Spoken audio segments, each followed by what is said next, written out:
Yo, what's up mga gar? Welcome back again sa ating channel, Kuya Tess Fishard, no? It's a long day and a busy day, no? Ngayon, dahil marami tayong ginawa mga gar. At ilang araw na tayong hindi nakapag-update, no? Dito sa ating Fishard. At marami ang nangyari mga gar, no? Ang nangyari, no? Kahapon, nag-burn out dito ng almost 12 hours. At saka yung meron tayong natutunan na naman na bago doon sa ating experience na yun na 12 hours burnout. So meron tayong learnings so kung ano dapat ang gagawin, ano dapat yung mga kailangan isakan lang alang pag nangyari ulit yun, no, mga gar. Yun. So mag-update mo tayo dito sa ating vertical crab fattening. Papakita ko sa inyo no, kung ano mga pinagkakabisihan natin ngayong mga araw na ito mga gar. Yun. Tara!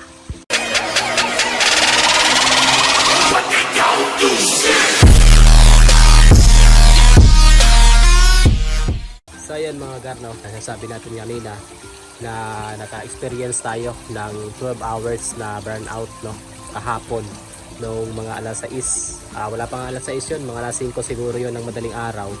Tapos nagkaroon ng ilaw siguro mga mag-alas 6 na ng hapon. At akala ko no, okay lang kasi may mga tubig lang din naman, tapos wala namang mga natirang pagkain. So yun ay nangyari, no, na hindi natin inaasahan. So meron tayong mga mga gar, no, mga casualty. So hindi na natin yun na video kahapon dahil nanlumo tayo mga gar, no. So nawalan tayo ng lakas mag-vlog mga gar dahil sa nangyari, nanlumo na tayo. Kasi ito yung mga namatay mga gar, oh. Yan. 200 grams no na male. Basta may check no mga gar, mataba yan. Yun, 200 grams na male. Tapos 240 no. 145 na male din. Saka mataba din mga gar. Yun. Tapos meron tayong 215 na male din. Saka mataba din kasi may check. Tapos meron ding namatay na 205 na female. So ito ay payat. Yun, 205. Tapos ito malaki.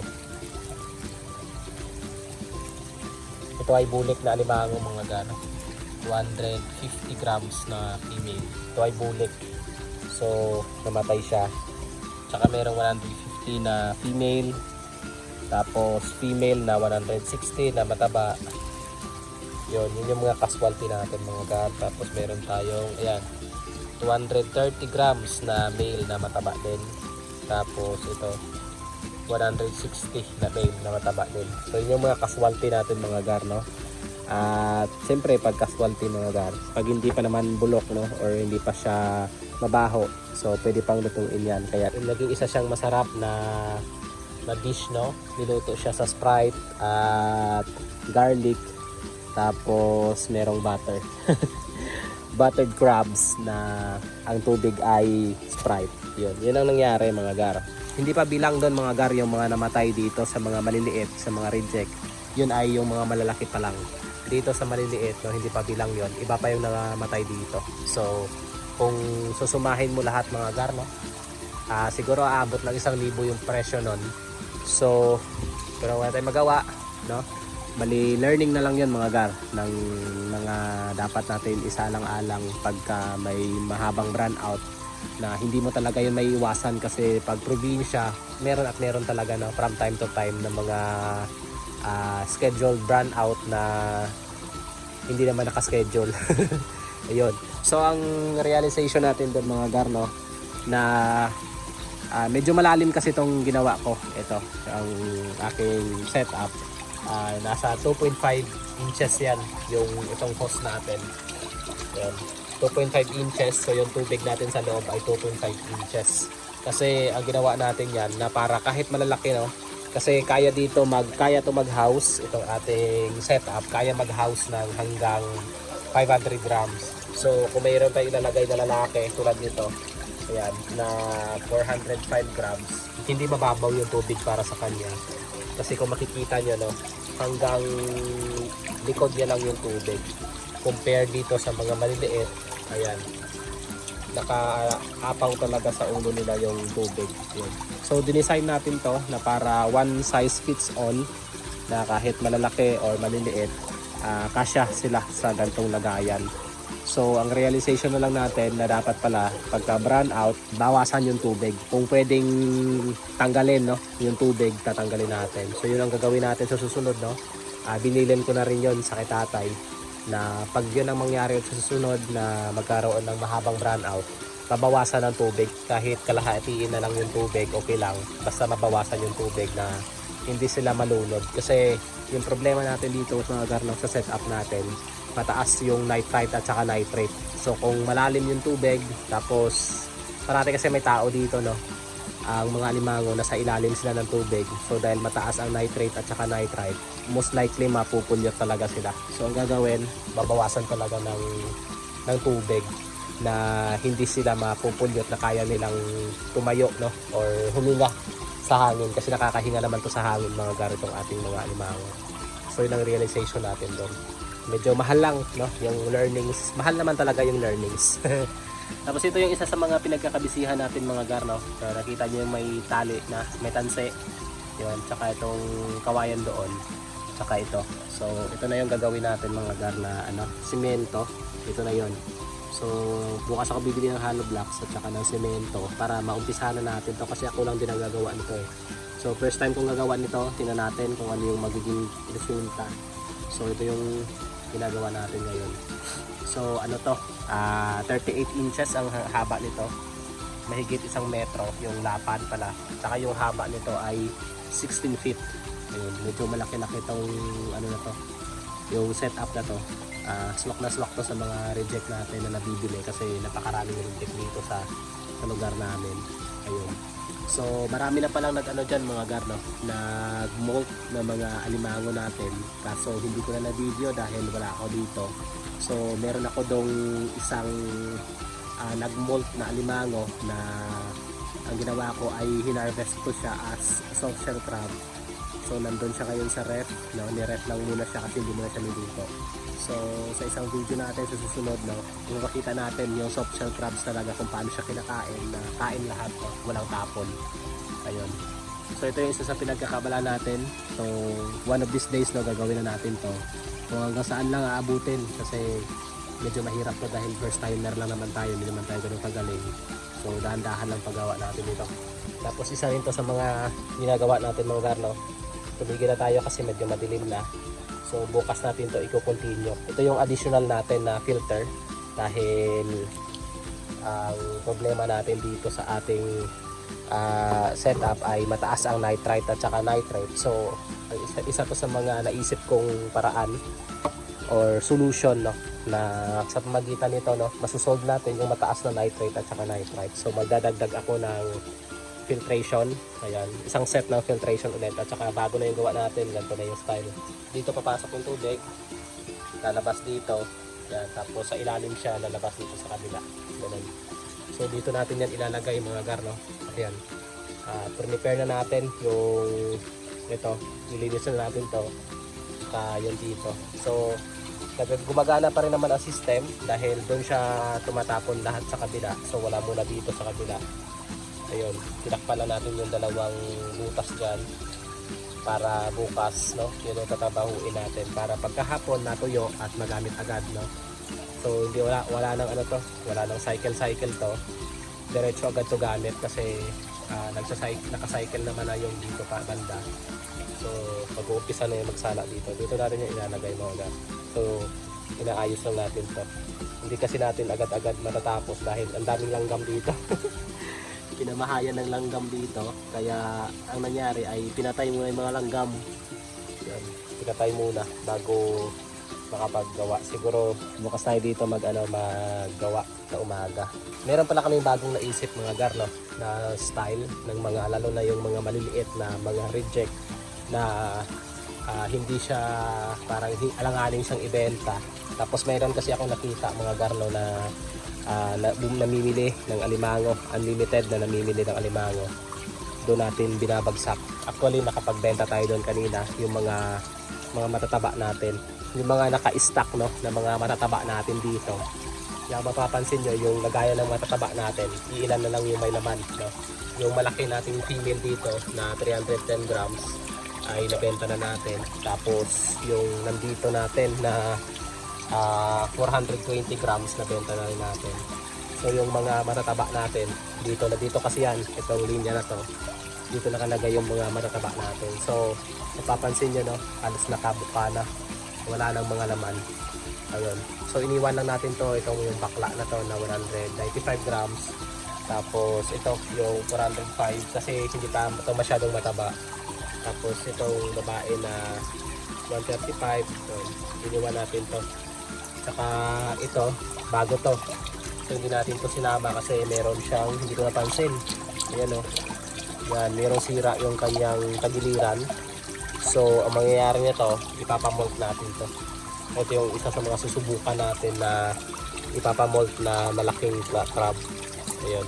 Yung kasi napansin na meron pala siyang ganyan. So bababa yung value niyan. At baka nga hindi pa mabili. So iniwan ko na lang. So the rest, no, yung mga matataba natin, ilan lang yung naiwan dito. Ayan. Tapos ito iniwan ko rin to. Female na 200 grams. Kaso isa lang yung kamay. Isa lang yung kanyang sipit. So iniwan ko din kasi pagdating doon medyo magiging reject kasi siya. Ayan. Pero yun dito yung mga payat natin, puno yan. Isang linya yan, puno. Ito. Tapos yung dito sa taas, isang linya din puno. Ayan. So ang dami natin payat ng mga limango. Most likely mga 2 weeks from now available na to siya. Tapos dito ang dami rin nating mga reject dito. Ayan. Maraming reject dito. Tapos yung mga ano nga, meron pa nga dito na isang lagayan, no? Madami yung laman. Ayan, no? Ayan. Ito yung ginagawa natin ng solution, kaya gagawa tayo ng concrete pan dito para dito natin ilalagay lahat ng mga payat ng mga reject. Tapos yung mga dito ay yung mga ipapamolt natin or yung mga malalaki lang na doon. So isa sa mga ano, no, sa mga naging solution namin sa mga reject na maliliit na alanganin sa market na mga matataba is ginaganto namin. Ayan, no, nilagay namin sa galon. Ayan siya. So ito yung gagawin namin. Ayan. Yan, ito yung gagawin namin. Nilagay namin sa mga Wilkins. Ayan. Yan o. Kasi malapit na yan mag-molt yung mga ganyang klaseng alimango. Sobrang taba niyan. Ayun. So gagawin namin, dyan na muna namin sila ilalagay. Tapos araw-araw lang papalitan ng tubig. Ayan. So hindi pa kumakain kasi kakalagay lang yan dyan. Itong gagawin namin na stand, mahanap kami ng mga maraming ganito, no, na mga used bottle ng Wilkins or kahit anong basta malalaki. Yan, dyan namin ilalagay yung mga matataba namin ng mga reject na ipapamolt namin. Kasi pag nagmolt yan, lalaki agad, no? Malaki ang magiging dagdag sa kanyang size. So kung pasok siya doon sa bracket ng reject na binibili ng kilala kong buyer, so magiging 200 per kilo. Kaya maganda yung gawin na yan. Tapos yung iba nga, yung maliliit, dito namin nilagay. So ito, trial lang to kasi masyadong maliit yung lagayan nito. Hindi ko alam kung magiging successful yung ganito kaliit na lagayan. Ayan. Maliliit lang din yan, tapos sobrang taba na kasi yung mga limango na yan. So kung ilalagay namin kasi dito sa mga ganito, tapos gagawin namin ay gantong style, yung madami sa isang lagayan, tapos may tali, nangyayari kasi mga gar, nagmo-molt siya pero namamatay dahil hindi siya makalabas sa kanyang shell dahil napipigilan siya ng tali. Ayun. Ayun siya. So ito, nag-molt ko nakaraan mga gar, kaso naputol yung isang kamay niya, tapos kunain niya. Ayan o, ito na lang yung kamay niya, kaya sayang, malaki pa naman sana. Pasok sana yan sa bracket ng 200 pesos per kilo. Yung mga ganito. Ganito kalalaki. Ayan. Yung mga ganito kasi, mga ganito kalalaki, hindi siya pasok. Ayan. So ipapamolt natin yung mga ganyan. So yun yung mga update natin dito sa ating vertical crab farming mga gar. Yun yung bagong update natin, yung mga pinagpagisihan natin. So meron nagtanong pala sa atin, no, sa ating video na kung anong oras, no, nagpapakain ng alimango. So depende kasi yan sa iyo gar, no, kung anong oras ka magpapakain. Pwede sa umaga, no, mga alas 6 or alas 7. Tapos after 3 hours, no, balikan mo, kuhanin mo yung mga hindi nakain. Tapos pag nagpakain ka naman sa gabi, ganong oras din, 6 or 7. Tapos after 3 hours or 2 hours, balikan mo, kuhanin mo yung mga hindi nakain. na ganun. Sa akin kasi isang beses na ako nagpapakain, pero full feeding yan. Hanggat gustong kumain ng alimango, napakainin ko yan. So ang ginagawa ko dito ay 6:30 to 7 o'clock. No, minsan natatapos ako ng 7:30. Yun ang oras ng pagpapakain ko. Tapos inuuna ko lahat ng malalaki kasi mas malakas kasi pakainin yung mga malalaki, tapos kailangan sila talaga yung i-focus mo ng pagkain kasi sila yung mas nangangailangan ng pagkain dahil pinapatining sila at saka mas malaki yung price nila o yung kanilang value. So ginagawa ko, inuuna ko pakain yung malalaki, tapos pagkatapos kong pakainin yung mga malalaki, susunod ko yung maliliit, no? Pagkatapos kumain ng mga maliliit, no, paglalagyan ko na lahat, babalikan ko yung malalaki. Ang ginagawa ko kasi ay nilalagay ko sa sa tumutulong tubig yung pagkain. Pag nasingot nila, tapos pag nag-react, no, na parang gusto pang kumain, binibigyan ko ulit yan. Yun, ganon. Tapos babalik ako dito mga pasado alas 9, ganon. Titignan ko yung mga kung sino yung mga hindi nakaubos, kinukuha ko yon, tapos binibigay ko sa mga gusto pa, ganon. Full feeding kasi, full feeding talaga. Tapos pag kinaumagahan, doon na ako maglilinis, doon ako magtatanggal ng mga natira, ng mga kung meron merong pang natira ulit sa mga nilagay ko, doon na ako nagkukuha, tapos doon na ako maglilinis. Yun, kasi meron akong nililinisan na araw-araw. Yung screen, no, na ginagawa nating filter, yun ang nililinis talaga araw-araw. Yun. Tapos pag may extra time pa tayo, nagsasiphon tayo ng mga dumi ng alimango. Ang pangit lang kasi yung ginagamit na pang siphon ng asawa ko ay nahawakan nung malaking alimango tapos nabasag. Kinagat na basag talaga. Ayun.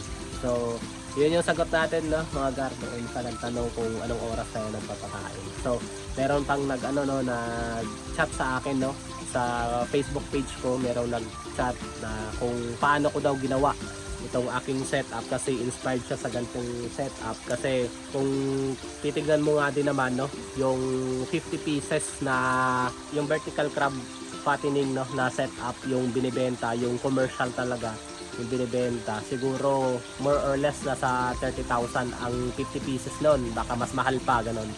Kasi may nabasa ako doon dati, pero matagal na yon, na nasa 30,000 daw yung isang 50 pieces na set.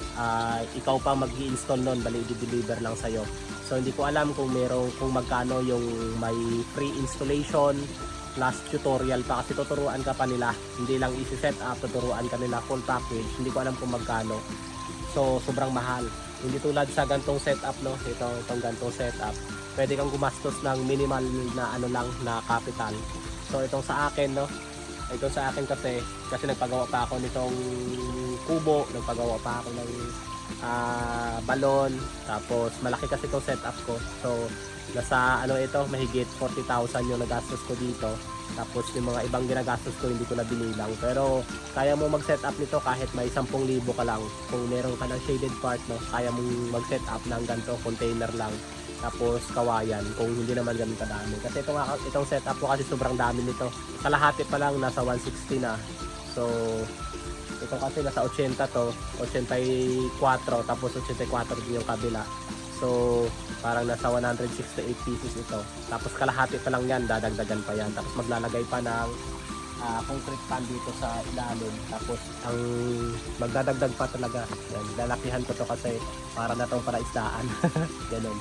Sa susunod na mga video ko, i-detail ko, no, yung kung paano ko to ginawa, simula sa plano, paano ang filtration, no, lahat-lahat. Tapos yung mga pros and cons din siyempre, para hindi lang puro maganda yung nakikita nyo, kasi meron din namang mga negative side, hindi tulad ng mga commercial na setup na talagang maganda. Ayun. So hanggang dito na lang yung video muna natin mga karno, kasi sobrang haba na at nagugutom na rin ako kasi gabi na. So hanggang dito na yung video natin mga karno. Sa muli, ito yung Kuya Teso, yung sabi ko God bless.